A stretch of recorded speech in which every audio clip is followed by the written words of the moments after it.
Ce dimanche 23 août 2026, les ministres des Transports, du Commerce et du Travail et de la Sécurité sociale ont eu fort à faire avec les syndicats des transporteurs. Durant une douzaine d'heures, les deux parties se sont affrontées autour de la table des négociations. Des discussions sous haute tension au cours desquelles les membres du syndicat national des transports routiers du Cameroun et du syndicat national des conducteurs routiers du Cameroun ont claqué la porte. Nous avons des problèmes.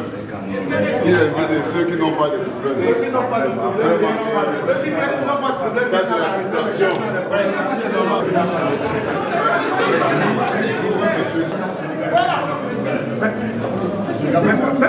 Ils reviendront toutefois poursuivre le dialogue social, mais il faudra attendre environ 2 heures du matin ce lundi pour que l'ensemble des syndicats soient d'accord pour la levée du mot d'ordre de grève.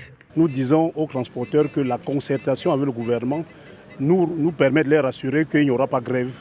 Je vous prie de ne pas tomber sur la rue, que tous les camions travaillent. Nous avons vraiment trouvé entière satisfaction sur les différentes revendications que nous avons énumérées. Des revendications dont 13 points ont fait l'objet de résolutions.